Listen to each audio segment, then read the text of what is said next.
Evangelho do nosso Senhor e Salvador Jesus Cristo, segundo o registro de Lucas, capítulo 2, versos de 1 a 7.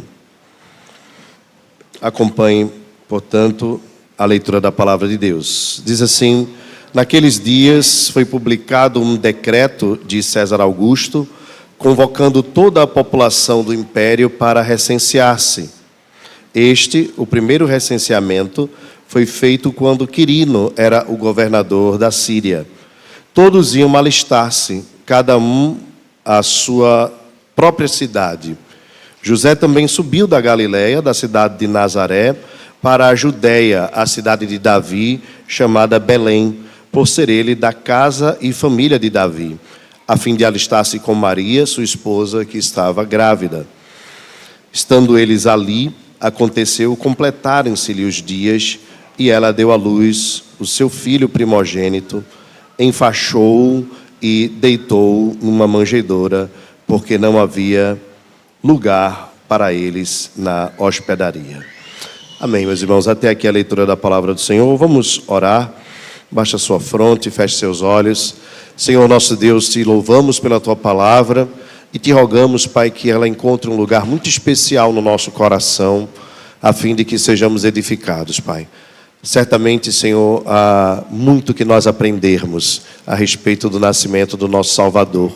Por isso te pedimos que teu Espírito Santo encontre o nosso coração uma terra fértil, para que possa a palavra do Senhor germinar em nosso coração.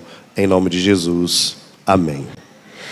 Meus irmãos, há muitos encantos de Natal e, inevitavelmente, pela nossa cultura, é impossível pensar no Natal sem termos algo que traga aos nossos olhos uma visibilidade desta data. Seja uma árvore ou um pisca-pisca, de alguma forma nós ficamos encantados com a noite de Natal, e não há nenhum mal nisso.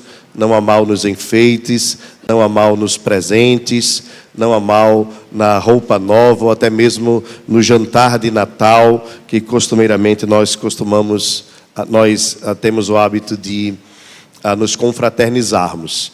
Se levantam várias polêmicas neste período, se a gente deve comprar roupa nova ou não, se a gente deve comer uva passas ou não, e tantas outras polêmicas que o Natal traz e que as reportagens de TV já têm o hábito de fazer, né?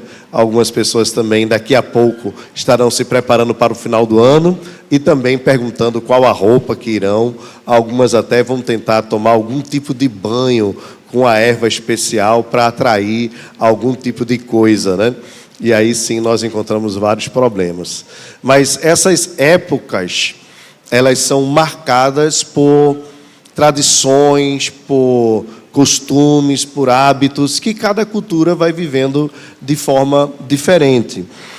Porém, irmãos, o nascimento do nosso Salvador, no tempo e no espaço, se deu de uma maneira diferente do que a sociedade ocidental costuma celebrar. Não haviam essas luzes todas, nem havia um jantar especial. Havia, sim, um clima de muita opressão sobre a vida dos judeus, pois eles estavam debaixo de um império, o Império Romano, e diante daquela situação, muitas vezes eles precisavam se submeter a algumas decisões do Império de Roma.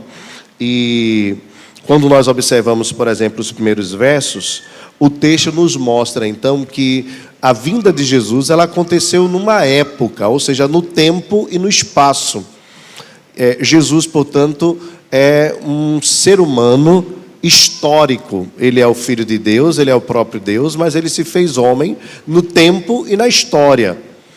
Isso é importante nós firmarmos, porque há muita ideia de Jesus como um mito, como algo que acontece apenas na cabeça e na mente dos cristãos. A alta crítica costuma dizer que o cristianismo, ou o Cristo do cristianismo, é uma invenção de um grupo de pessoas que almejavam ter uma libertação em seus corações e coisa desse tipo. Entretanto, nós temos não apenas a nossa fé, que já nos seria suficiente, mas nós temos um relato histórico, a fé baseada nas Escrituras. As Escrituras nos dizem que Jesus nasceu num período em que houve um decreto de César Augusto, o imperador, convocando todo o império para um recenseamento, um tipo de censo. Era costume, então, que os grandes líderes, para saber o tamanho do seu império, o alcance do seu domínio como imperador, saber quantas pessoas haviam debaixo do seu controle, do seu domínio. Então nós vemos aqui o imperador romano publicando um decreto, convocando toda a população para recensear. Agora, observem, irmãos, é nesse período que Jesus é encaminhado para Belém. E aqui vamos lembrar bem da história. A profecia dizia que o Messias viria de Belém, Efrata. José e Maria eram de Nazaré, um vilarejo simples. E, pelo costume, Jesus deveria ter nascido em Nazaré, na casa de José e de Maria, junto com seus familiares. Entretanto, a história não pertence nem a Maria, nem a José. A história pertence a Deus. É Deus quem estabelece reis e Deus também os remove. E a Bíblia diz que o coração do rei, o Senhor inclina para onde Ele quer. Assim sendo, para que se cumprissem as profecias, o imperador César Augusto convoca um censo. Isso não elimina a ação humana, o fato de que César Augusto tinha interesse em saber o tamanho do seu império. Geralmente os imperadores faziam isso para orgulhar-se do seu poderio, da sua glória, mas na verdade toda a glória aqui estava sendo apontada para Deus, o Senhor da história, o dono da história, que move corações. Na verdade, havia um cetro de César Augusto, mas havia um cetro ainda maior, que é o cetro do próprio Deus. Ou seja, se humanamente falando, César Augusto se achava o imperador, na verdade, quem é o imperador da história é o nosso Deus. Ele é o Senhor de toda a história. Ele move, Ele estabelece, Ele remove, Ele levanta, Ele derruba, Ele dá vida e Ele tira. Ele move a história da forma que Ele quer. E na plenitude dos tempos, Ele faz com que os homens que se acham grandes imperadores se tornem, na verdade, seus servos. Não foi à toa, irmãos, que isso aconteceu, e nem foi a primeira vez que isso aconteceu na história de Deus movendo corações de homens que se achavam cheios de autoridade. Ele fez isso com Faraó, endurecendo o coração de Faraó ainda mais para manifestar as suas maravilhas. Ele fez isso com Nabucodonosor, o levantando para oprimir os judeus, a fim de que a justiça se estabelecesse e o povo de Deus fosse devidamente corrigido. Ele fez isso também quando o povo de Deus foi levado para o cativeiro babilônico, mas retornou do cativeiro conforme aquilo que Deus havia predito através do profeta Jeremias, que seria um período de 70 anos. Ao cumprir-se o período, a Bíblia diz que Deus moveu o coração de Ciro, a quem Deus mesmo chama de meu servo. Irmãos, nós estamos falando de Ciro, o grande imperador persa, temido por todos em sua época, mas para Deus ele era o seu servo, porque ele fazia conforme o que Deus ordenava, mesmo sem ele saber, mesmo sem ele querer. E assim o povo de Deus retorna para Jerusalém, para a reconstrução do templo e dos muros. Meus irmãos, Natal é um período de nós lembrarmos que Deus está no controle da história. Para nós não nos espantarmos com as coisas que têm acontecido no mundo. Nós olhamos para as notícias e devemos acompanhar as notícias, o que está acontecendo no mundo, mas o Natal nos lembra que Jesus continua sendo o Senhor de todas as coisas, que Deus continua controlando toda a história.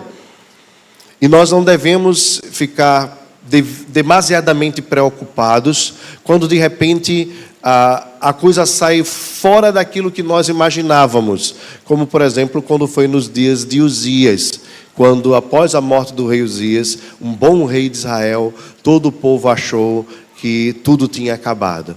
Mas no ano da morte do rei Uzias, Deus abre as janelas dos céus e Isaías vê o Senhor assentado num alto e sublime trono. Deus está no trono, irmãos.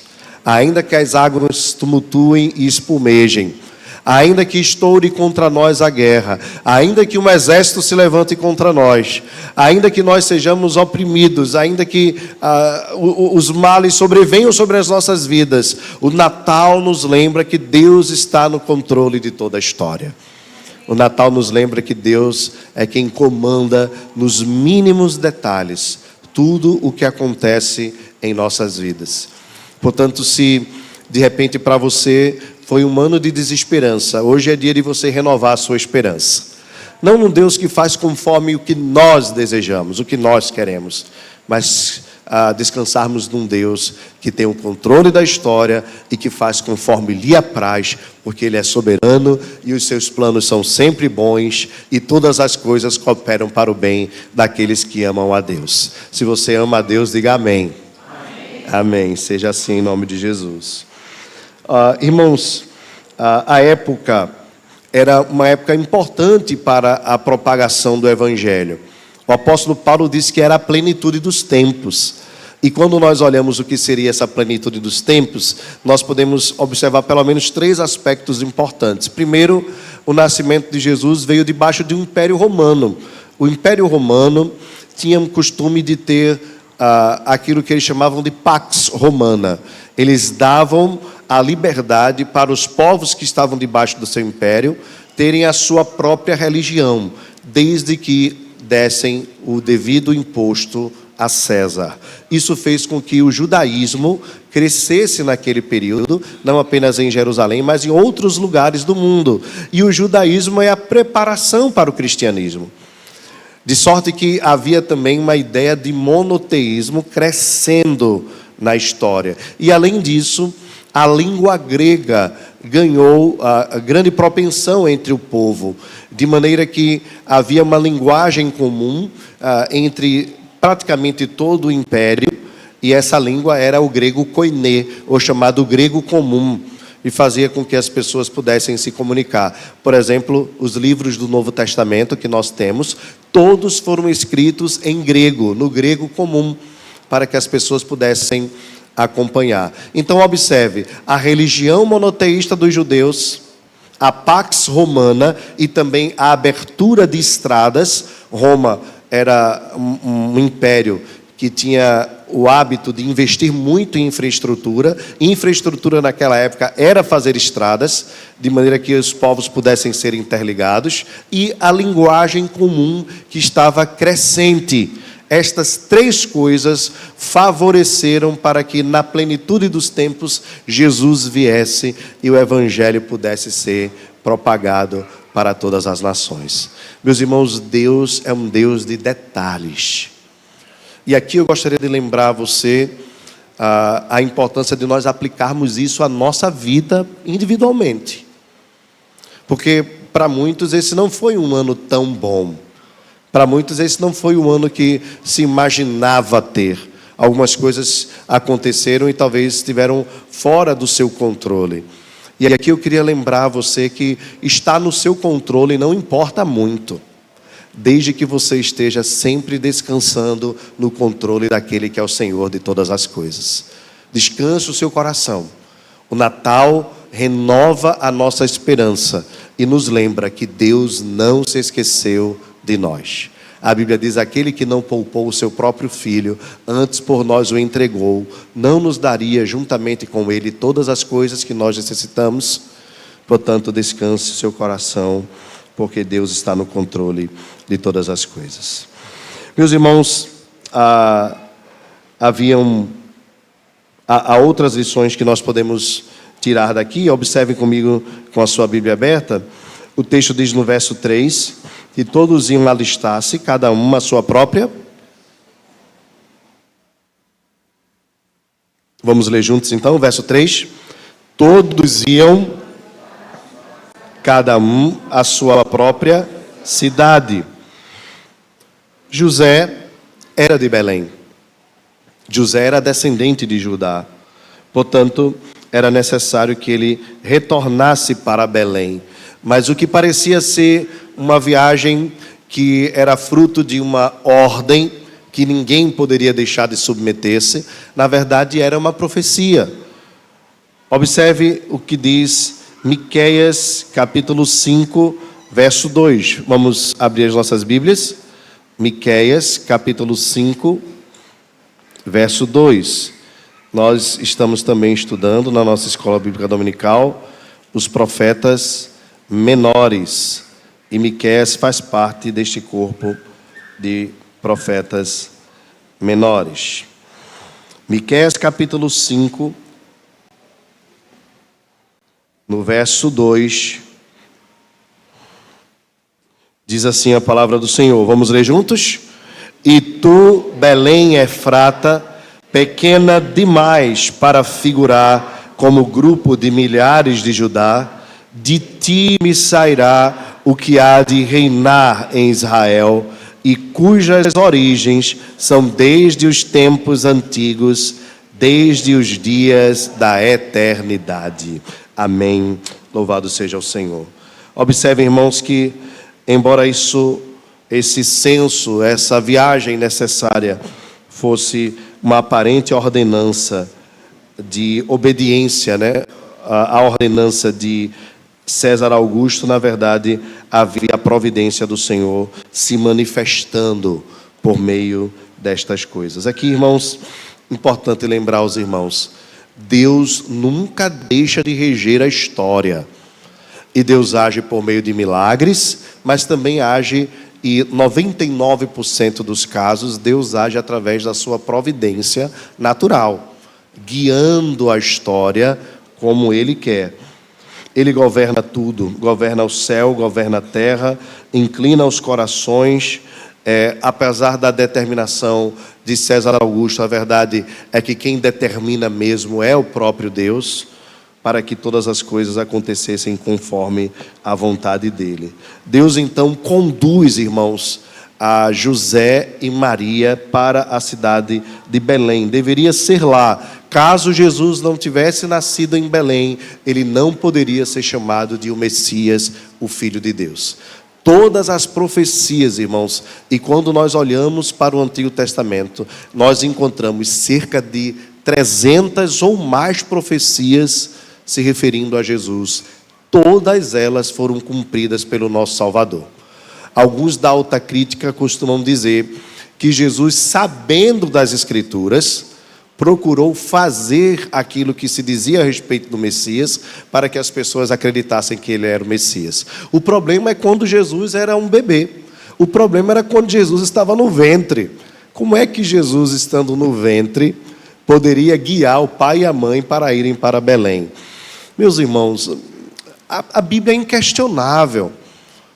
A Bíblia é inquestionável. O agir de Deus é inquestionável. Deus conduziu toda a história para que todos reconhecessem que Jesus é o Messias. Toda a Escritura aponta para Ele. Ele cumpriu todas as profecias. O imperador César Augusto acreditava que estava tomando uma atitude dentro do seu próprio império, mas a verdade ele estava se submetendo à ordem do Senhor. Deus guia, irmãos, a forma e a história como Ele quer. O coração, portanto, de cada um de nós precisa cada dia mais descansar nos cuidados do Senhor. Além de guiar na história, Jesus guia também no tempo e no espaço. O local escolhido para o nascimento do nosso Salvador não foi aleatório. Foi um local determinado pelo próprio Deus. Assim como em tantas profecias, Deus fez cumprir a sua vontade, mostrando a sua soberania, que está acima de todas as coisas. Observem, portanto, irmãos, o lugar que Jesus nasce é o cumprimento de uma profecia. Completam-se os dias, e diz o verso 7, vamos ler juntos os versos 6 e 7. Estando eles ali, vamos lá todos juntos? Estando eles ali, aconteceu, completaram-se os dias, e ela deu à luz o seu filho primogênito, enfaixou-o e o deitou numa manjedoura, porque não havia lugar para ele na hospedaria. Meus irmãos, quando nós observamos então esta última parte do texto, nós ficamos a pensar no estabelecimento da humilhação do nosso Salvador. Vejam, queridos, todo rei, ou filho de rei, ou futuro rei, nascia num palácio. Se nascia num palácio para que se pudesse crescer então com toda a estrutura da realeza. Jesus é rei da história. Jesus é o Senhor de toda a história. Ele é o rei de Salém. Ele é o rei de Jerusalém. Antes mesmo da cidade ser estabelecida, Cristo é rei. Ele é sacerdote, profeta e rei. Nós vemos os magos do Oriente, como no texto que nós lemos, levando para ele ouro, incenso e mirra, mostrando assim a divindade, a realeza de Jesus, toda a sua glória. Mas o seu nascimento, irmãos, foi despido de glória, foi despido de pompa, foi despido de majestade. Foi um nascimento simples, numa manjedoura, porque não havia lugar para eles na hospedaria. Certamente o censo fazia com que muitas hospedarias ficassem lotadas naquele período. Alguns historiadores acreditam que esse tipo de local, chamado por muitos dos antigos de caravansarais, tinha vários andares. E nos andares mais altos ficavam as pessoas mais ricas, nos andares mais baixos as pessoas mais pobres. E aqueles que não tinham condição alguma deveriam ser acolhidos ali entre os animais. Por isso aquela ideia do presépio, né, que muitas vezes nós temos e que mostra lá um lugar bem simples, bem singelo, uma manjedoura onde o nosso Senhor nasceu. Isso é muito simbólico, irmãos. E nos lembra que a humilhação de Jesus foi o meio pelo qual ele se tornou homem, para conhecer as coisas dos homens, para viver a nossa realidade, para sentir a nossa dor, para passar pelas aflições que nós passamos, para ser como um de nós. E se tem algo que eu gostaria que você guardasse no seu coração, não apenas a soberania de Deus no tempo, no espaço, é que você não esquecesse que a melhor manifestação que o Natal pode trazer ao nosso coração é nos fazer olhar para aquilo que o nosso Salvador fez na sua encarnação. Ele se humilha totalmente, deixando a sua glória, abrindo mão da sua realeza, não fazendo questão de ser pomposo nesta vida. Pelo contrário, vive uma vida no seu nascimento humilde, na sua juventude humilde, na sua história humilde, para que, humilhado diante de Deus, ele pudesse ser exaltado diante do Pai. E Deus o exaltou sobremaneira, que lhe deu um nome que está acima de todo nome. Se Jesus, irmãos, não tivesse se humilhado, se Jesus não tivesse descido da sua glória e encarnado, nós não teríamos um Deus que sabe o que é viver na nossa pele.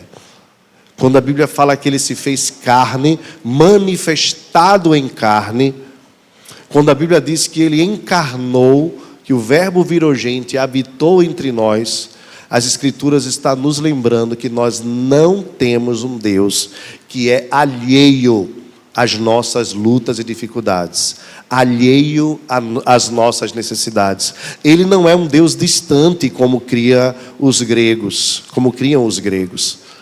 Ele não é um Deus que simplesmente nos criou e deixou o mundo ao léu, deixou o mundo ao acaso. Ele não apenas criou, mas ele também coordena todas as coisas. Esse mesmo Deus, irmãos, que criou todas as coisas, esse mesmo Deus que se humilhou para viver as nossas lutas, as nossas dores, ele tem empatia pelas nossas aflições. Se o mundo aflito fechou-se para o Salvador, que não seja o seu coração, como naqueles dias do nascimento de Jesus, uma hospedaria que não tem condição, espaço para receber o Salvador. Porque o Verbo tabernaculou entre nós, cheio de graça e de verdade, e vimos a sua glória, glória como do unigênito do Pai. Porque o mundo o desprezou, porque não havia lugar para ele na hospedaria, porque ele veio para o seu, mas os seus não o receberam. Porque o mundo natural tem os olhos fechados para Jesus, mas nós tivemos os nossos olhos e corações abertos para Deus. Que Jesus habite em nosso coração abundantemente e que a sua glória seja vista em toda a terra através das nossas vidas. Que a nossa vida, as nossas vidas, irmãos, sejam um constante exalar do bom perfume de Cristo. Que por onde nós passarmos, possamos ser reconhecidos como pequenos cristos, verdadeiros cristãos, que testemunham, que manifestam e que exaltam a glória daquele que nos tirou das trevas para a sua maravilhosa luz. Que seja assim, em nome de Jesus. Amém e amém.